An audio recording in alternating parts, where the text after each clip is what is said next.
is I didn't feel like enough just in my own physical body. And Yeah. so if you don't approve of me in this way, well, I'm going to seek out ways for you to approve of me. Got a tattoo on my forearm for my 35th birthday that says I am enough, I because love that's that. always been my biggest thing. And it's facing me and it's for me to read, because it's I love basically like it. I have a permanent sticky note on my forearm when I am getting down on myself, because that's always been my thing. Is I feel like I was taught from a very, very young age, probably earlier than any girl should be taught, that you are not what society wants you to be. Yeah. Mhm. And so then I started grasping at things to just become that. I really Yeah. feel like that's a big part of where it came from for me.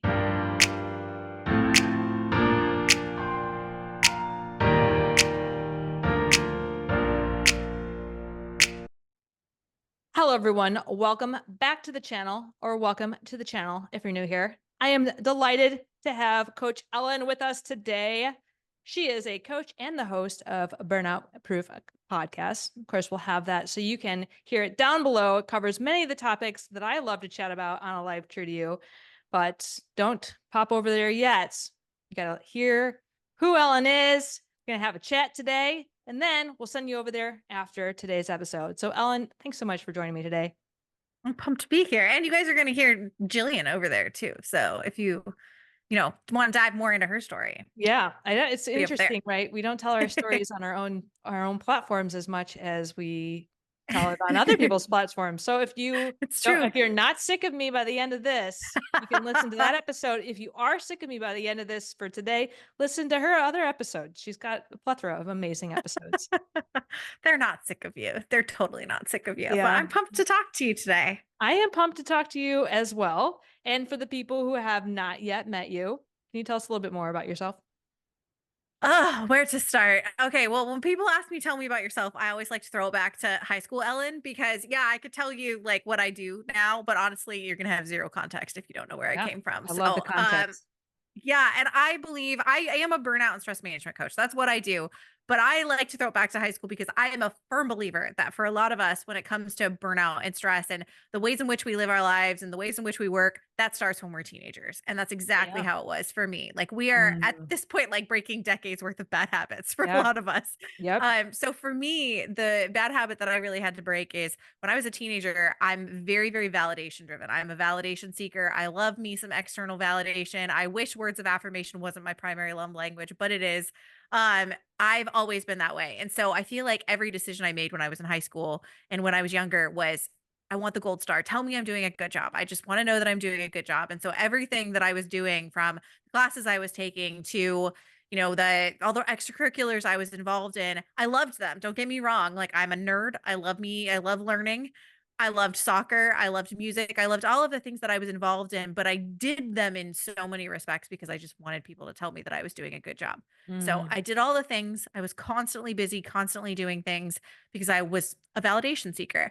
And so then fast forward to college, I did the exact same thing when I was in college. I feel like I chose my major partially, yes, because I'm a nerd. I was a science major, but I also feel like it was partially because I got this sick, twisted satisfaction out of hearing how people would respond to my major. Like I was a Mm. microbiology and genetics and cell biology major. Yeah. People are like, holy shit, that sounds like a mouthful. It must be Their amazing. yeah, their eyes would, like, bug out of their heads when I would say it, and I, like, loved it. I got that weird validation from it, and so I did that. I was doing all the things. I remember when I was, a senior in college, I was taking 400 level classes. I was a working, like, 20 hours a week in my lab.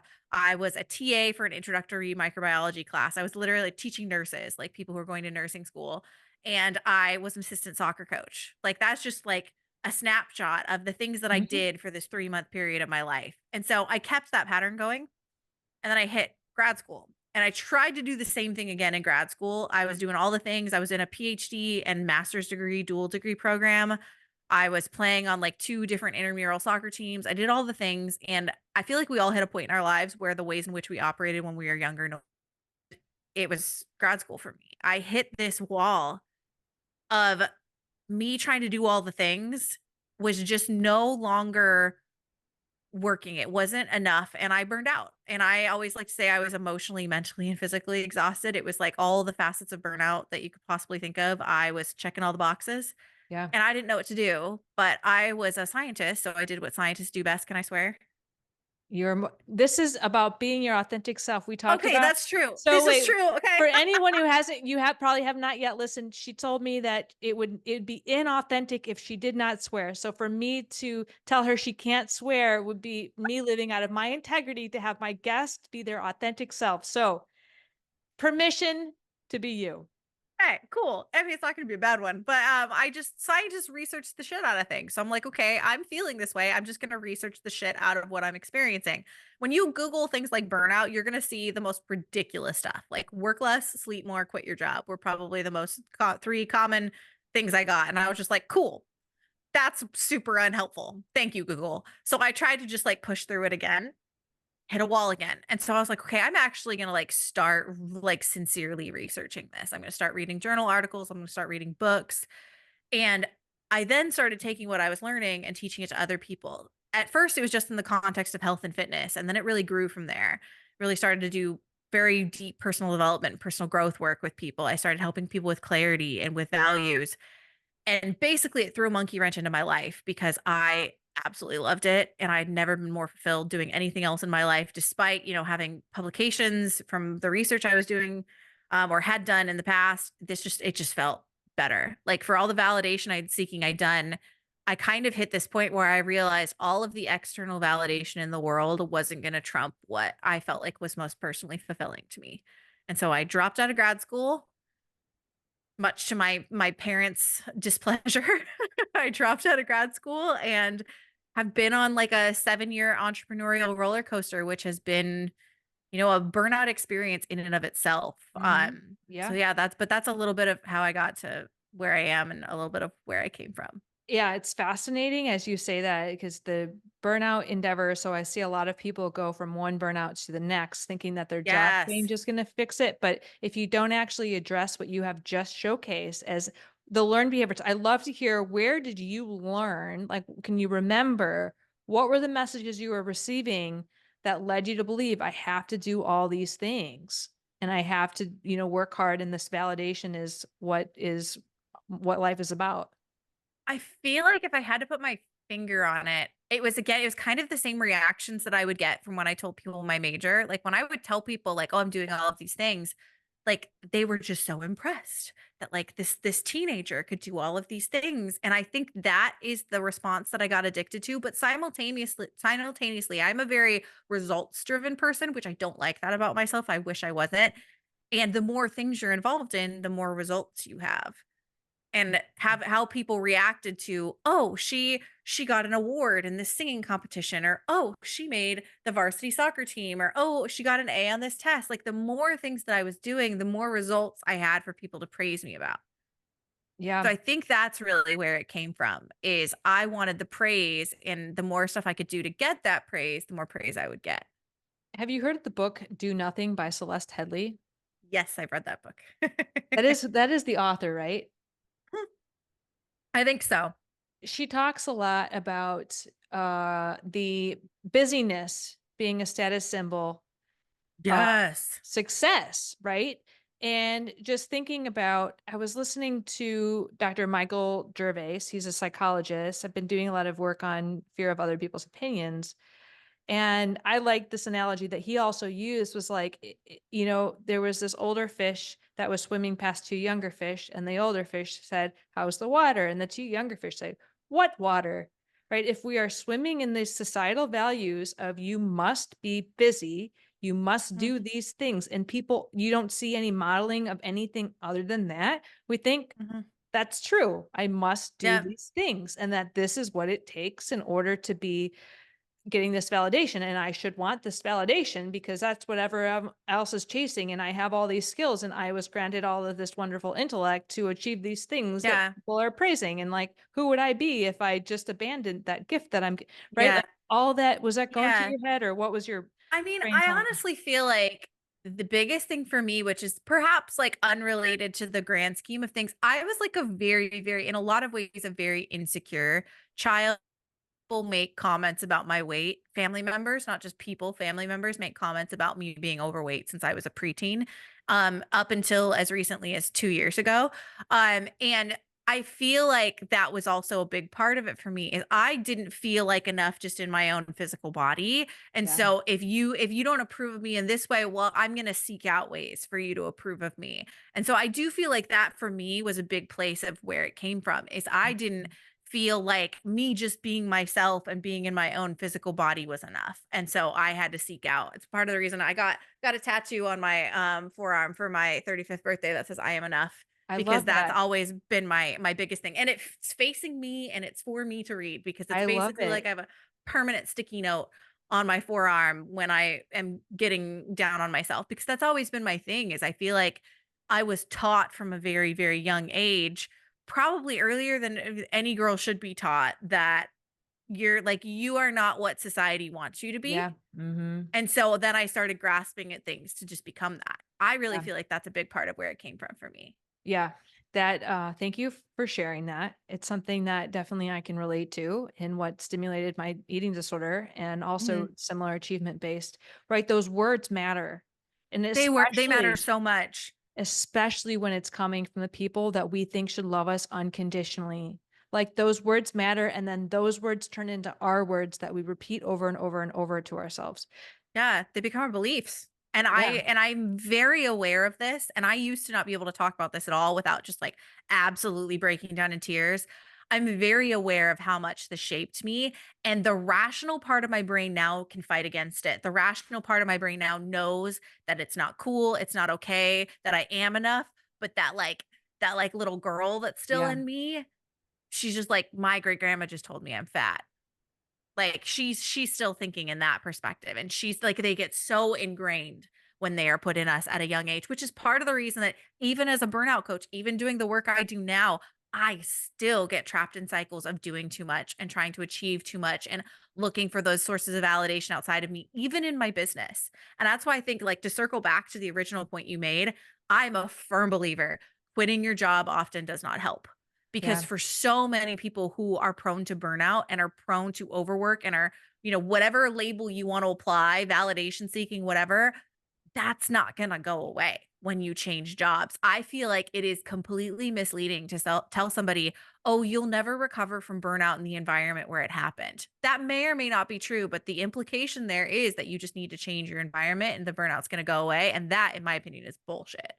Yeah, I totally think that what you're saying is so important for people to hear and I appreciate it.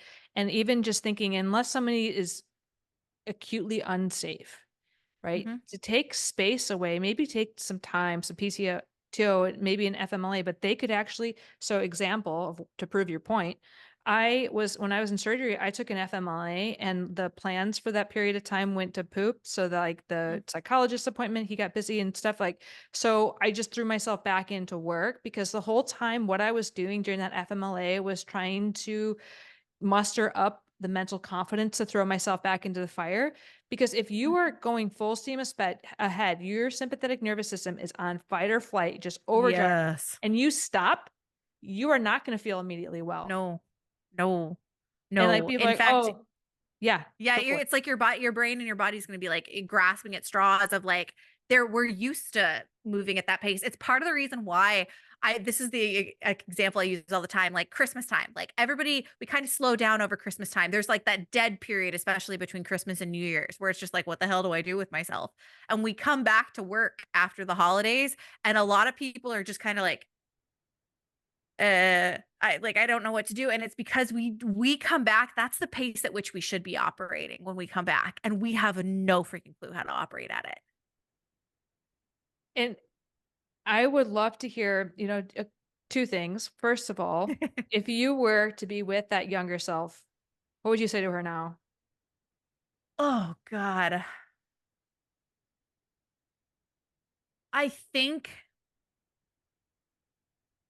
I don't think I would. I'm too rational of a person, I'm too analytical of a person to just kind of try to pat her on the head and be like, "Don't worry, you are enough, ignore what they say." I think honestly what I would say to her is I would try to explain to her where those comments are coming from.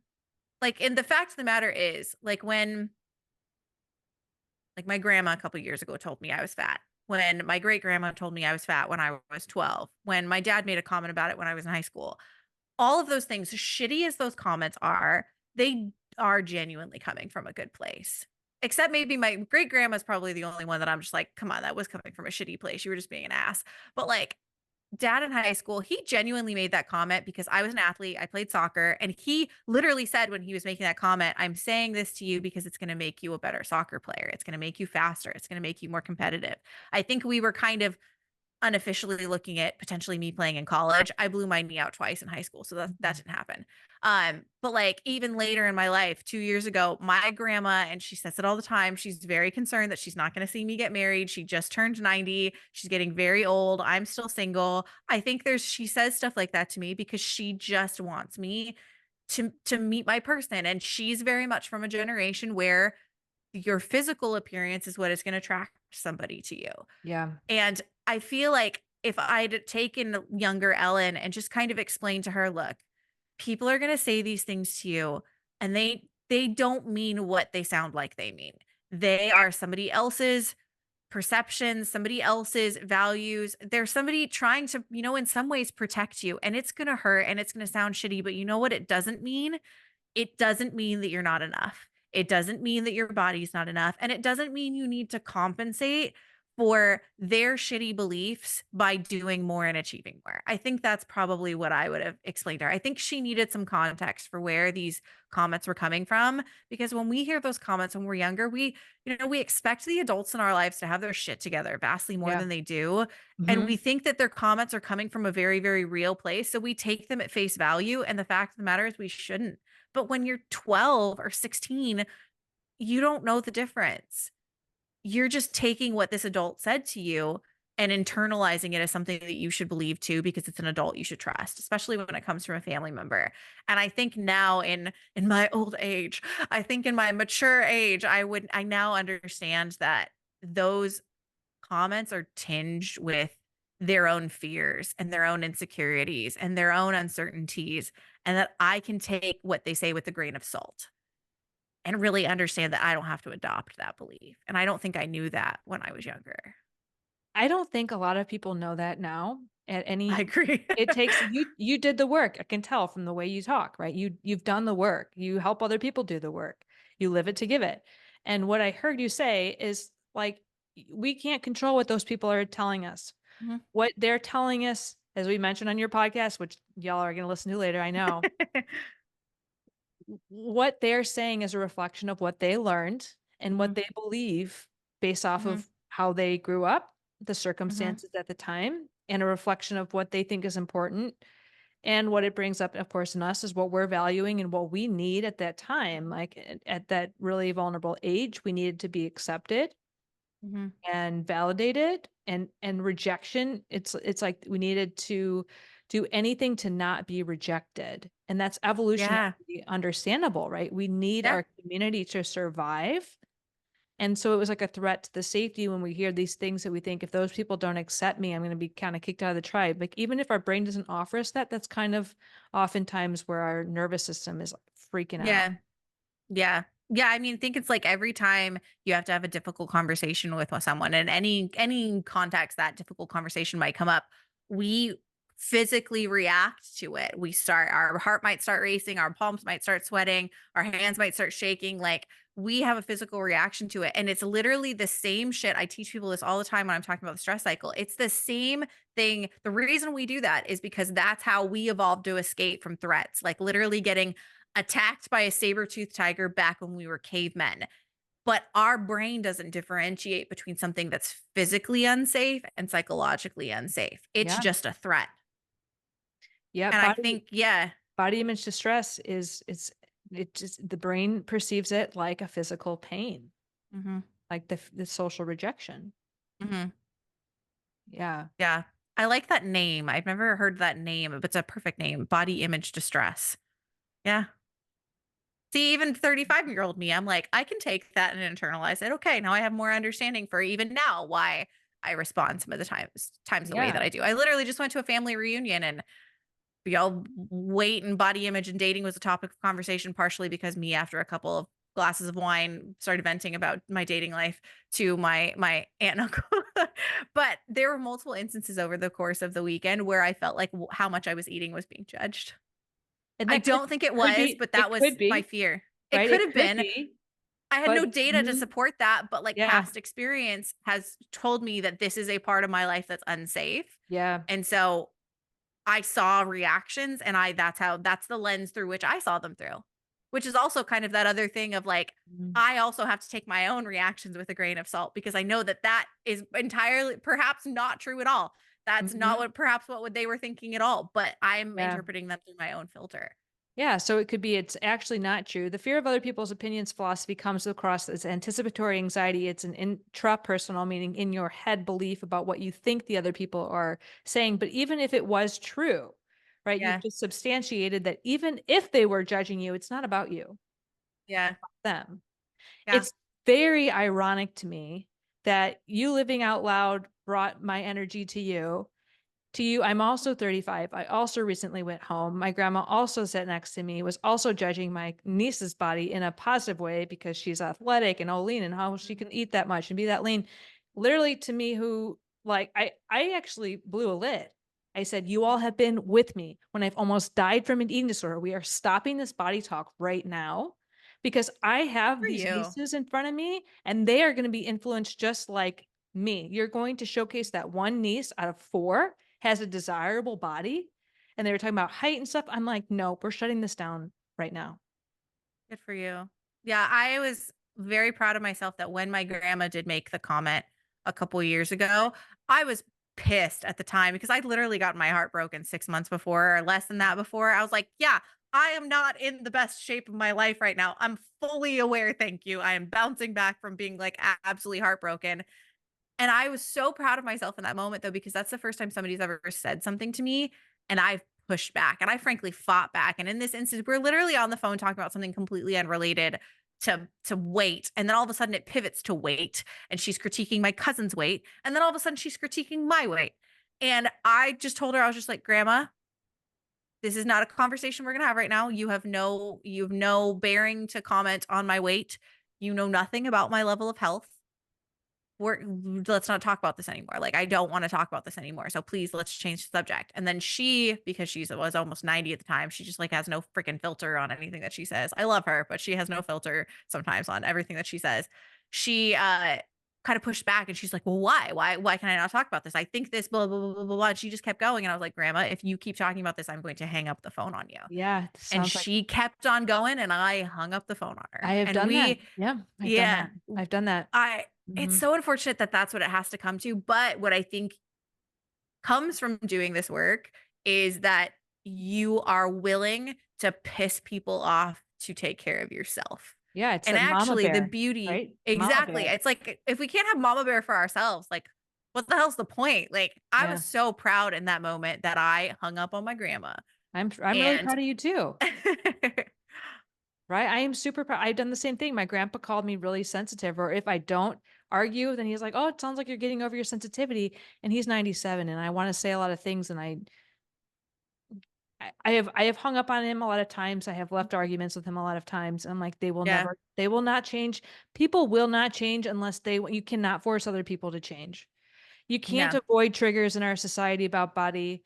We can only control the circumstances that we accept to put ourselves into. Some people don't even have that privilege, right? That they are, especially adolescents or people just are in situations that they can't immediately get themselves out of. But if you Yeah. have the capacity to remove yourself like you did by hanging up the phone, Mhm. that's a huge win, right? I'm celebrating Mhm. you for that boundary. Thank And you. I'm also curious, like, what did you really need in those moments? Honestly, I from my family, I just need them to oh, we're gonna get very spicy. I need them to shut the fuck up about my weight. I get everybody in my world probably thinks I should weigh less than I do. I feel like I should weigh less than I do. But you know what? It's not your goddamn place to say. So honestly, in that moment, I need you to like ask me about like focus on the stuff that is actually like truly valuable qualities Yeah. of me as Yeah. a person. Like, focus on the things that are the things that I do and the actions that I take and the ways in which, like, I love hearing now from my parents the fact that they they always ask me about my business. They always ask me about how my business are going. My mom, I love her. I don't know how valid this is, but she always says, she's like, I knew you'd end up, she said, I knew you'd end up leaving science. And I knew you would end up being something like an entrepreneur. And she's like, and I know you're going to make this work because you're persistent, which I feel like is her nice way of saying that I'm stubborn. That's the kind of stuff that I would much rather hear about. Frankly, my work and my life is vastly more interesting than my weight. Yeah. I It feel, is. So it's just yeah, like move on from the weight. Like if that's genuinely all somebody has to say to me, what is our relationship yeah. really? If that It, is all you can fixate on. So honestly, mhm. what I need in that moment is I need people to just see me as a human and not the number that's on the scale. And just like ditch, like, I'm sorry, a woman can be perfectly healthy and be 200 pounds. Yeah. So And just like yeah. shut up with your old ideology. And people like, so I thought I had to be as small as possible to gain approval and almost died from malnourishment. And people, even in bodies that look normal and normal, average, are Mhm. like we're suffering because if you tell somebody to restrict, like then we're reducing their self-compassion. We're telling them they're not enough as is. We're objectifying them. You just said Yeah. nicely, like I'm the human in this body, right? This body Mhm. is not me, it's part of me. But to Mhm.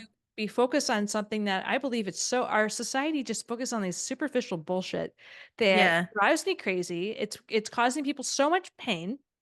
It's not seeing the human and really Mhm. just giving that person unconditional love, compassion, Yeah.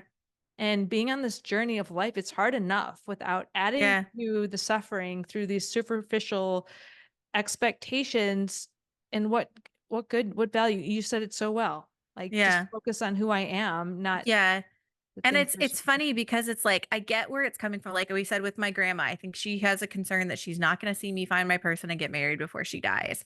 You know what? I get it, but I'm also not going to rush finding my person just so I can get married before you die. And B, it's really, really funny to me that you think telling me I'm fat is going to help me get out there and find my person. It's going to have the opposite effect. If you genuinely want the things for me that you say you want, this is what I need. If you genuinely want for me the things that you say you want, uplift me, don't tear me down.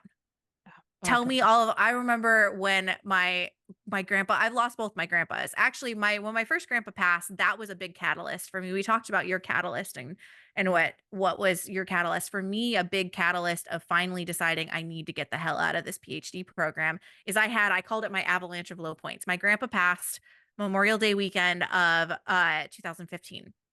And I remember I got the call, and when my brother cries, it like undoes me. Like I can't when my brother cries. I can't handle it. And he called me and he's crying and I'm just like, "Oh shit." And I've told me the news and I remember I was across the country. I'm from the Seattle area. I was in Michigan for graduate school and I'm across the country. Well, all of my cousins are at my grandma's house cheersing with gin to celebrate grandpa because that was his drink of choice. And I was across the country and I wasn't there with them. And I had this kind of come to Jesus moment of realizing, well, what the hell am I doing here?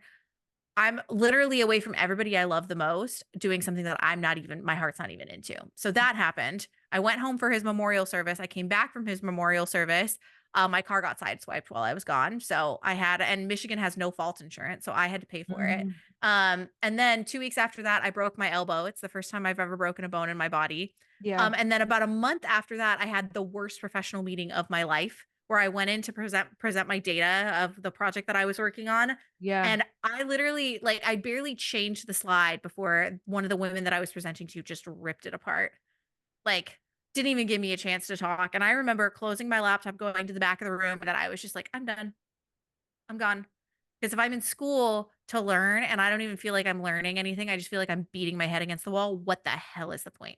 And so by the time my boss came back from vacation, I felt so bad. It was literally the day she got back from vacation. I went into her office and I was like, by the way, I'm dropping out. And that was it. That was the moment for me of realizing that I can't do this anymore. But when this whole story catalyzed from when my other grandpa passed away, and he only passed away like 2 years ago now at this point. It's relatively recent. Um, but I will never forget one of the sweetest things he said to me. I'm very used to my family when they see me at social gatherings being like, "Are you still single?" Or they don't even ask, "Are you dating anybody?" They usually ask, "Are you still single?" I'm like, "Thanks, guys." Yeah. But my grandpa asked me that at one point in time, and I'm so used to the, are you still single? Oh, okay." And then they kind of move on with their life and go talk to somebody else. But in this instance, my late grandpa, he goes, are you still single?" And I was like, "Yep, grandpa, I'm not seeing anybody." And he goes, "It's okay. They don't deserve you anyway." Oh, And it was so sweet. It was so, so sweet. And yeah, I just, that's the kind of thing that we need instead. Like, don't nitpick on the imperfections and the things that aren't going right in the somebody's weight or somebody's marital status. Like, uplift them. That's all any of us want. yeah. The whole enough as you are, Mhm, right? And it's interesting in our society, especially for women, that we aren't complete until we have a partner, right? And if you're working on what your priorities are right now and you meet that person that you want to be with, great. And if you don't, great. Like you're whole as you are. And I find, mhm, I personally, this is my own personal belief, but in years where I have been dating people, I felt like I was not healthy in my relationship with myself. I didn't accept love and I gravitated towards work relationships that validated my own belief that I wasn't worthy. So if you spend the time to create this relationship with yourself and you know you are whole, you are enough, and you start living a life true to you, then you'll be much more in mhm. alignment to find the partner that Yeah. loves that part of you. Mhm. And if you decide, for me, I'm also 35 and single. My ex-boyfriend passed away when I was in residency and I was like, screw Oh, this, right? But people say the same stuff. I'm like, I understand that there's this cultural belief that this coupling should happen at some point and you should want it, but not everybody does. So maybe you do, maybe you don't. But that pressure is interesting to me and goes along the themes of what we were saying. But I love what your grandpa said, that they don't deserve you anyway. I love it. I that's love very that sweet of so him. much.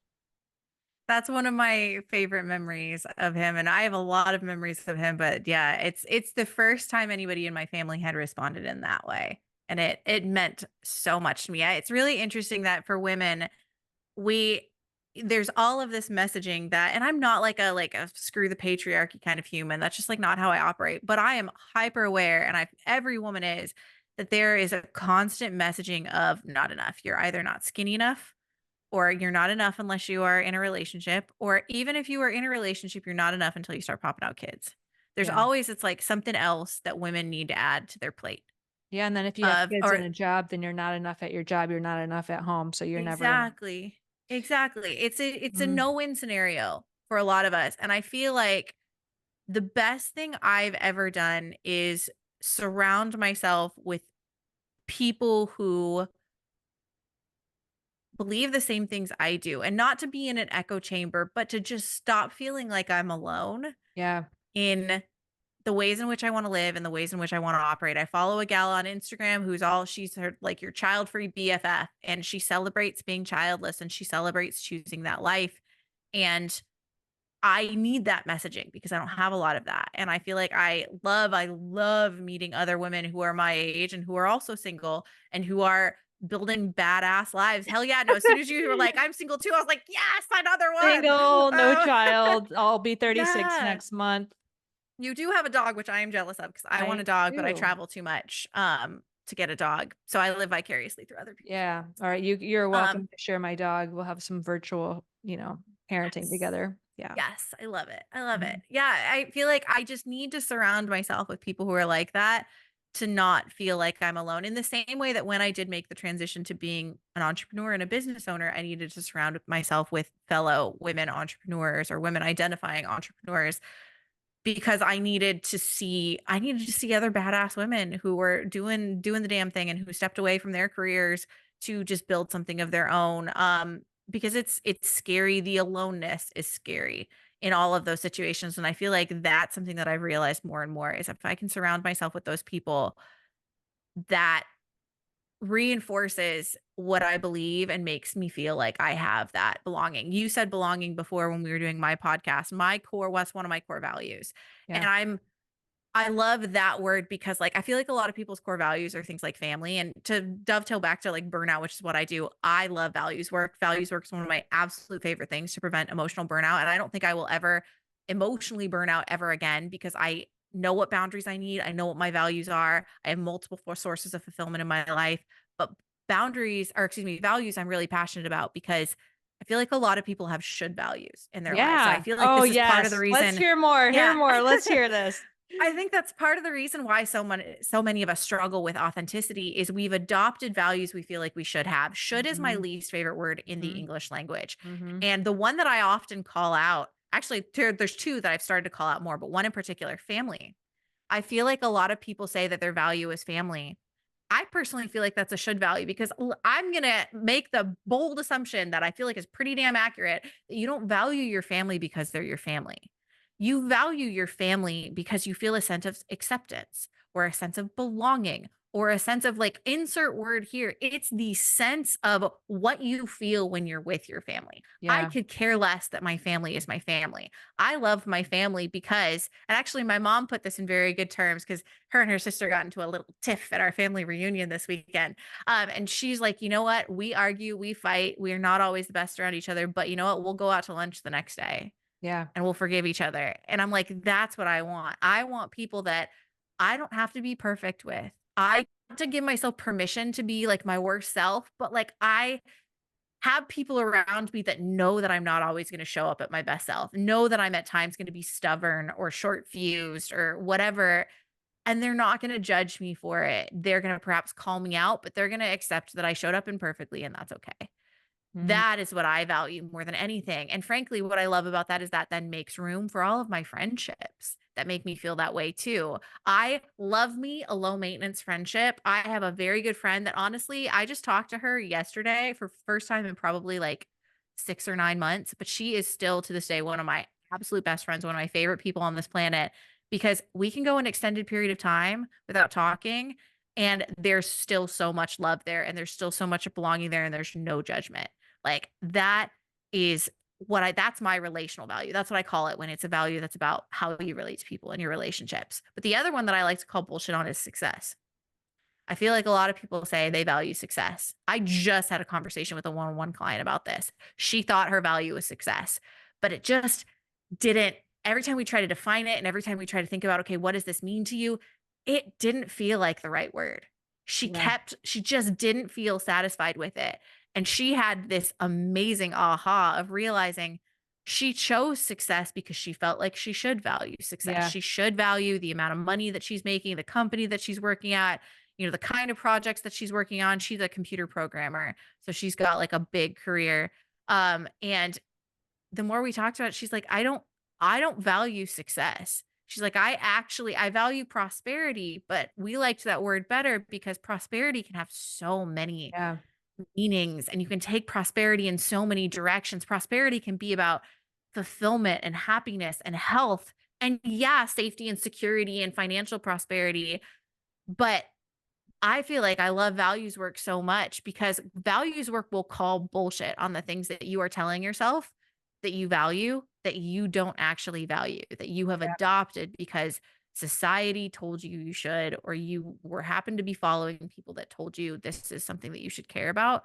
And doing values work is going to call bullshit on that very, very quickly. I love it. I know to my core what my values are, and they haven't changed since I came up with them, and they probably won't change. I do think there's some dynamic movement in your values, but I don't think they're gonna change for at least another couple decades. I love me some values work. I love that you brought up this shoulds and Mhm. also the defining of those values. So Mhm. I challenge anyone listening if they could really sit and say, I say the top 5, no more than that, or they're actually going to be Yeah, I spending always their say don't go time. beyond. I don't think you should go less than 3 because I find people who have 2 values, usually something's missing. So I think it's the sweet spot I find is between 3 and 6. 3 I and don't 6. encourage going up to 6, but I have seen situations where people do have 6 values, but don't go beyond that because that's like having too many goals. You're just gonna Yeah. spread yourself too thin. And then define them. And don't worry about Webster Dictionary's definition Yeah, of them. define This them is your for definition. you, and Yes. then sit with that to be with somebody like a coach, a therapist, a friend who will challenge you on it. Mhm. and see Mhm. how it feels to say that value. And a lot of the shoulds with family, people are Mhm. feeling guilty about setting those boundaries, like hanging up on grandma, because they Yeah. should. We do these things out of obligation, which I know well. Hate.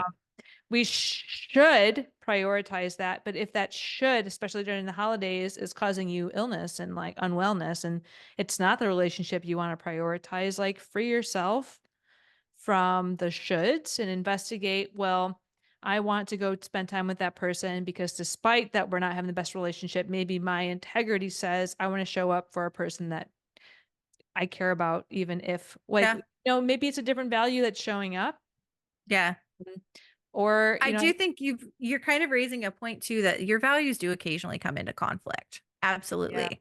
Like, and I think there's seasons where, and this is perhaps the part of values that it's dynamic, is there's going to be seasons where, like, one of my other values is my values are authenticity, freedom, fulfillment, belonging, and prosperity. Those are That's my five funny. values.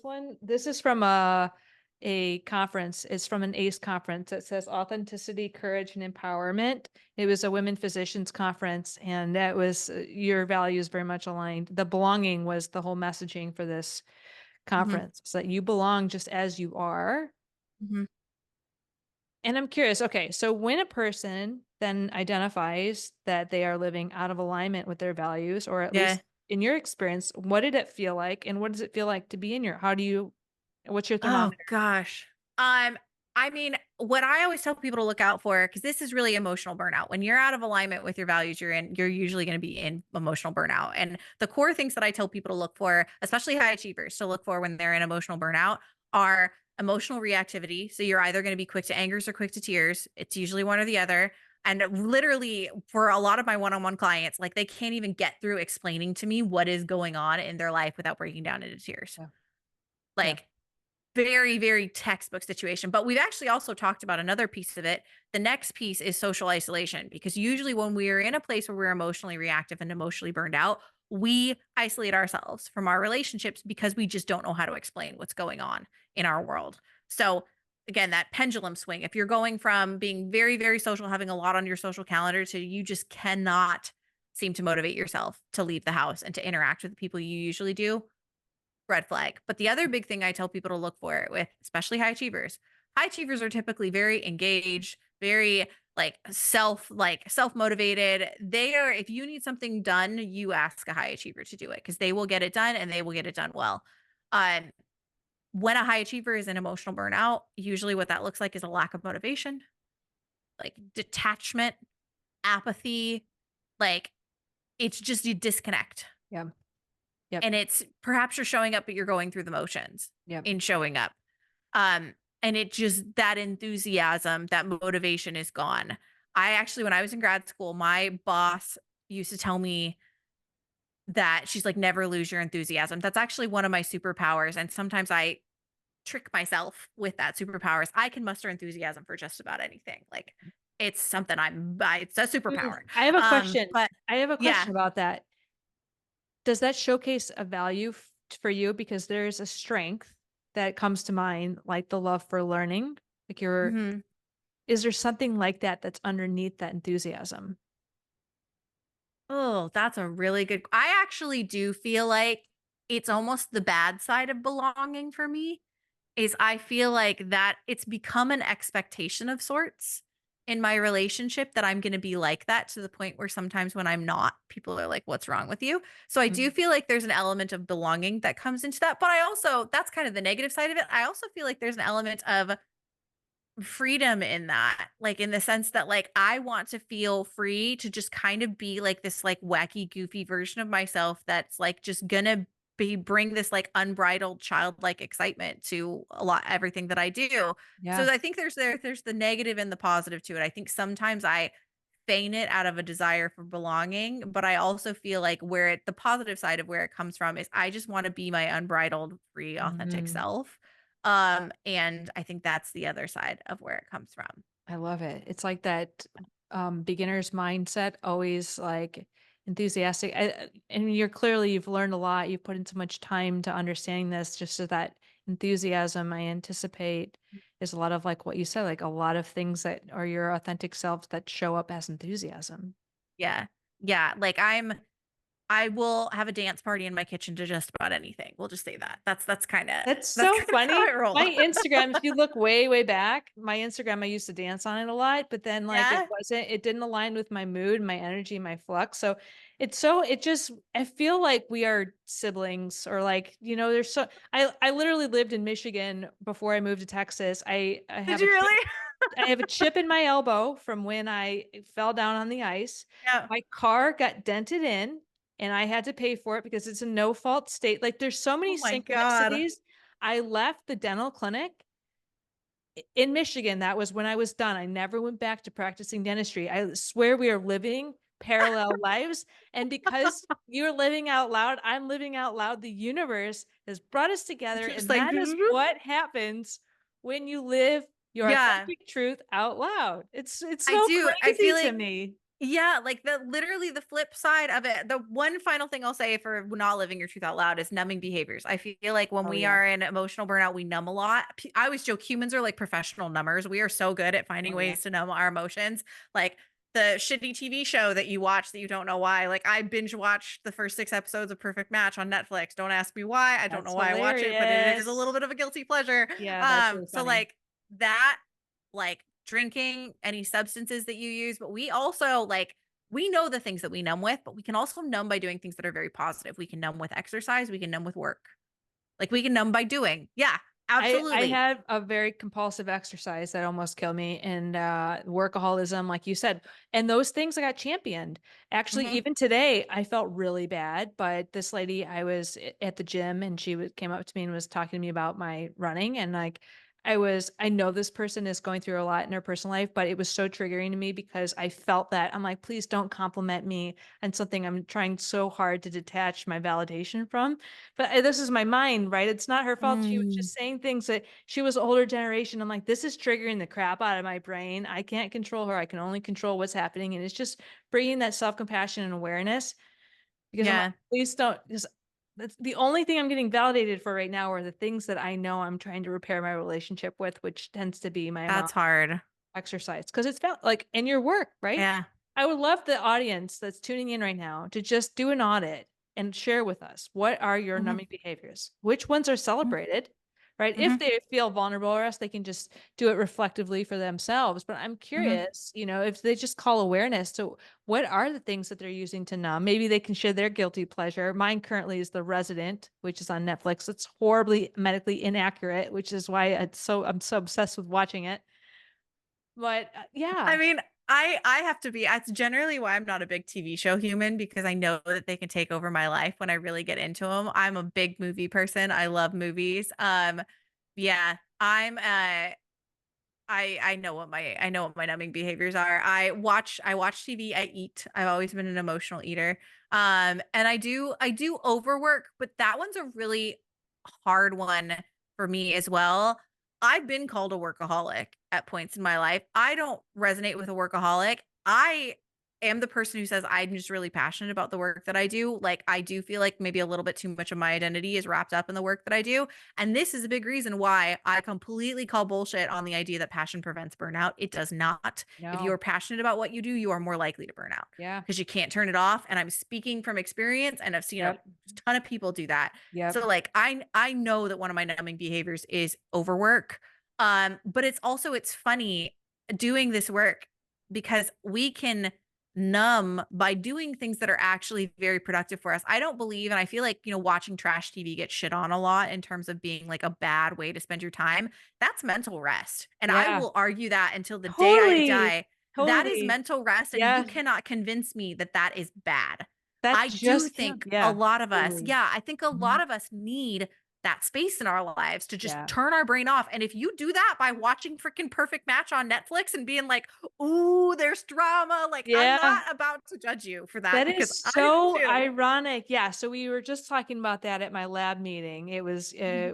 for I work in radiation oncology, and there was a whole bunch of, for uh, different parts of science talking about like the mental load that goes into my therapist. He plays video games over the weekend and he goes, because he was working with me to to just sit, right? And just sit. He's like, "Well, I play Yeah. video games over the weekend. Are you gonna judge me?" I'm like, not overtly, right? But no, I wouldn't judge him. But the reality is his job as a psychologist is so mentally and emotionally, Yes. like, he invests so much of his mental and emotional energy into it. If he didn't do that and was just there with his thoughts all the time and didn't give him the Yeah. mental rest that you just said, and I'm like, "You're right." Like, I don't actually feel so if anyone watches Virgin River, I Mhm. watch I've the watched that. moment yeah, the moment the season comes out, I have to watch it the whole thing in one day. I'm like and I don't even feel guilty about that. So if we can remove the guilt by what you Yes. just said, you just validated that there is a purpose and a place, or even some financial advisor was talking about the $8 coffees. I'm like, if that brings that person joy and that investment is worth it for them, we have to stop creating this scarcity mindset or judgment on things. We just have to say, what role does this have in my life? Do I want to continue it or not? Yeah. Yeah, I think there's so much out there. I am like not a coach that employs shame at all. Like, yeah, of course, there's a more productive way to spend your time than watching your shitty TV show that you judge yourself for watching maybe a little bit. Like, sure, journaling might be a more productive use of your time than that. But the fact of the matter is, and I think this is what I've realized as well, the fact of the matter is not everything we do has to be productive. Yeah, thank God. Let's say it Like, again. Let's say it again, Ellen. yeah. Not everything we do has to be productive. My tagline in my business used to be, "I'm gonna help you achieve more with less burnout." And then about which sounds great, right? I love, most of us would be like, "I'd love to achieve more without burning myself out. Woohoo." And then I had this like come to Jesus moment with myself about actually it was about 2 years, about a year and a half ago. Now, that used to be my tagline. And I realized I don't want to achieve more with less burnout. I want to work less and live more. I want to create a lifestyle where my fulfillment is not so much around what I'm doing in my career. That's more of my goal. And I know I'm not alone out there, even for those of us who built so much of our identity around our careers and what we're doing for work. And I still care a lot. I still want to make a shit ton of money and I still want to be like the best at what I do. Like that doesn't go away.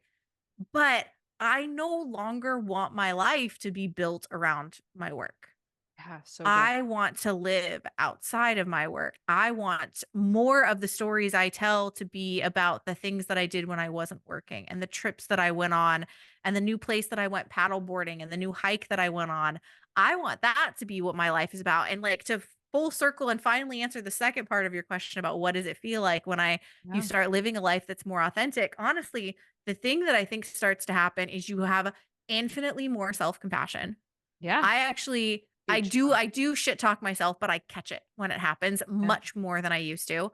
I have way more self-compassion. I actually feel like I have way more energy when I'm living authentically. I feel like my relationships, like I doesn't feel like I'm constantly grasping at things out of desperation and a need to fill something that's missing in my life. I feel like I'm just like more content.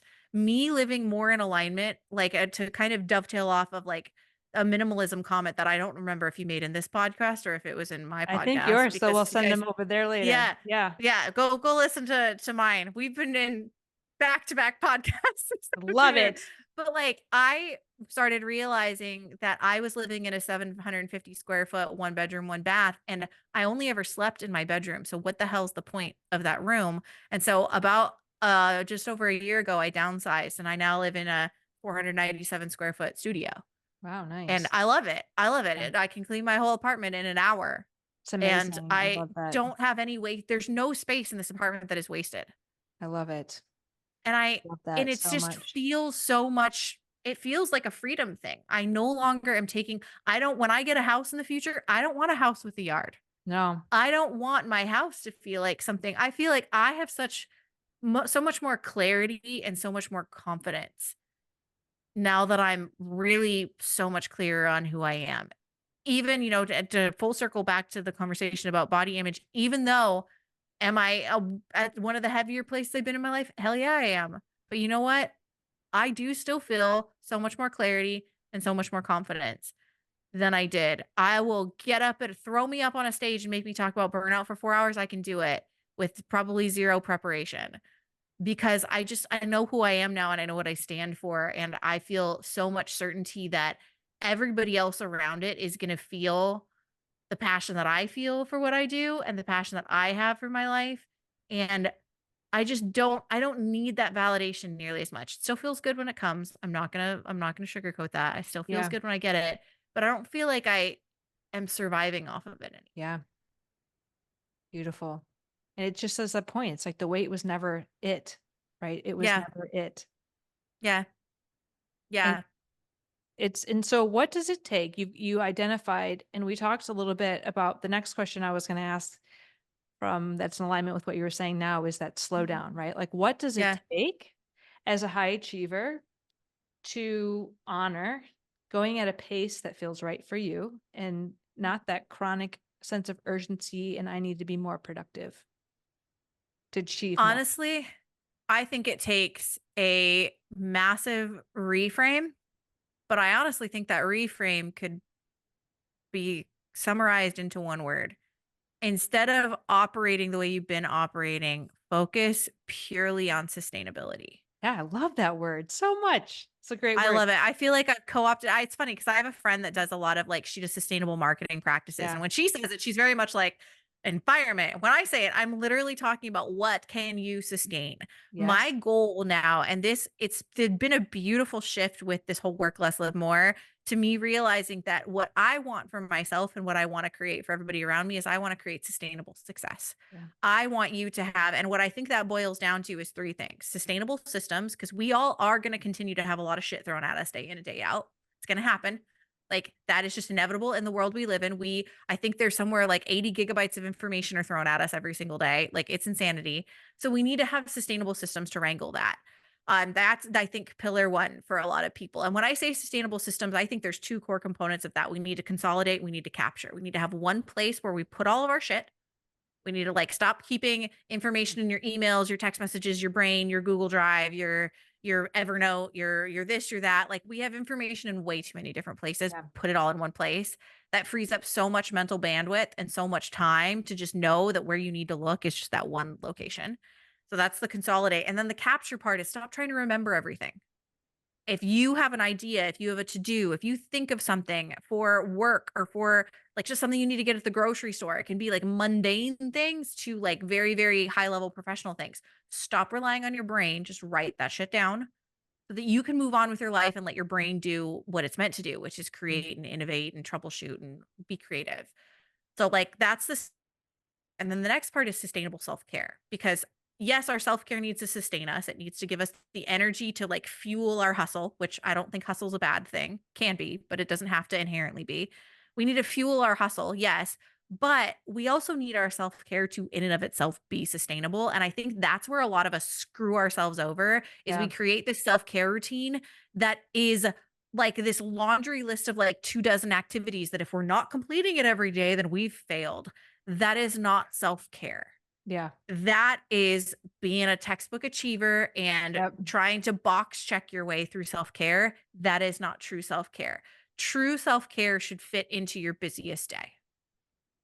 And if that means that all you do on that busiest day is go for a 5-minute walk around the block and do 5 minutes of stretching or whatever, that still counts. I think redefining in my brain movement and what actually counted as movement was a massive shift for me in terms of how I approach self-care. I and honestly, my goal, my walk goal every day is not 10,000 steps, it's 5. Yeah. If I can get 5,000 steps of movement every day and even just like 6 out of 7 days every week, I'm really happy with myself Yeah. because And I like sit on my those butt at a desk all day. 10-minute increments, right? Like they talk a lot about Yeah. getting up and walking and like for me where I got into trouble because there was never enough movement and I had a hard Yeah. time sitting and like it just we can swing it so many different ways. I love what you just said, right? You define what's sustainable for you, what works for Mhm. you.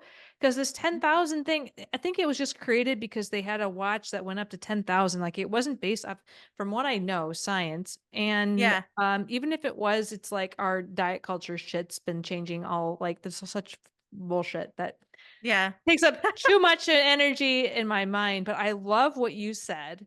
You've had so many great things. And of course, you've just made me wonder. You help so many people. You gave them these three kind of Yeah. Then the last one's sustainable focuses. mindset. We didn't get to the last one. Yeah. Okay, Um, sustainable mindset. Go for it. So sustainable mindset is really about your mindset sustaining you through the shitty times because there's going to be shitty times. That's really where it comes back to know your core values because core values are like your internal compass. Know what boundaries you need to have in place.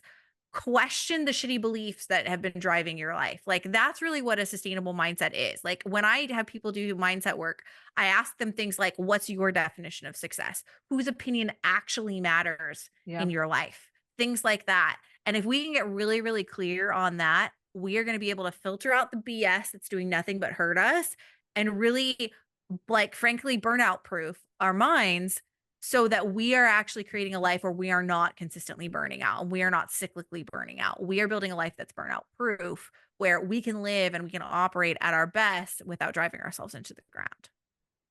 I love it. And such a great name for your podcast, Burnout Proof. And Mhm. for the people who are hearing you, they need more of you. Who do you serve? How can they find you? Okay, so I serve first and foremost, I love serving solopreneurs, but I serve Enneagram 3 high achievers who really want to work less and live more. They want to stop operating from a place of hustle and they are really at a point where they like burnouts all around them, overwhelms all around them, exhaustions all around them, and they know they need to make a change. Those are the people that I love to help. I work with a lot of solopreneurs, service providers. I also work with a lot of people who are what I call entrepreneur curious. Like maybe they've got a YouTube channel that they're doing on the side, or they're doing some content creation on the side, or maybe they want to write a book in the future. I work with them to help, fuel that because I spent the majority of my career so far building my business as a side hustle. I love to help them find that other source of fulfillment outside of their work and figure out a sustainable way to juggle both.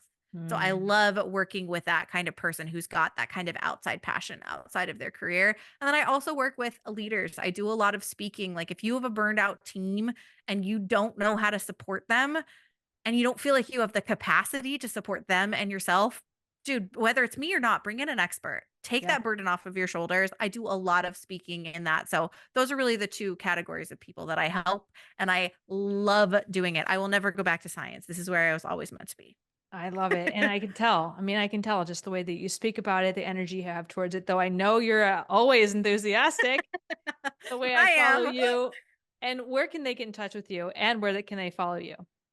Yeah, so I'm Coach Ellyn everywhere, and first name is Ellyn. I know the Y is just there to mess you up, but CoachEllyn.com is my website. I'm at Coach Ellyn on Instagram, and then you can find me on LinkedIn as well. Honestly, if you search Coach Ellyn on LinkedIn, you're going to find me there as well. But yeah, Ellyn. Those are probably the three main places. Instagram is where I go to escape and have fun and dance and lip sync in my Instagram stories. And then LinkedIn's where you're going to find me being a tad more professional, but I drop the odd poop emoji whenever I want to swear. So. I love it. I love it so much. You're showing up as your authentic self, but of course, we have to be appropriate for the platforms. I completely understand that. Yeah. I Ellen, made somebody cackle the other day when they looked at my about page and they were like, is that a poop emoji? And I'm like, yep, it's a poop emoji. that is lovely. And on your LinkedIn or on your coaching website, or where is that? Poop That's in my emoji? LinkedIn about. Your LinkedIn about. Yeah. Well, let's all go check that out. The LinkedIn. Connect with me on LinkedIn. It's kind of becoming a new place I'm spending a lot of time. That's awesome. Well, I can't wait to do that and check out your poop emoji. Ellen, I could talk to you for the rest of our lives. I hope that we become like the best friends that can talk to each other whenever and just pick up where we left Hell off. yeah.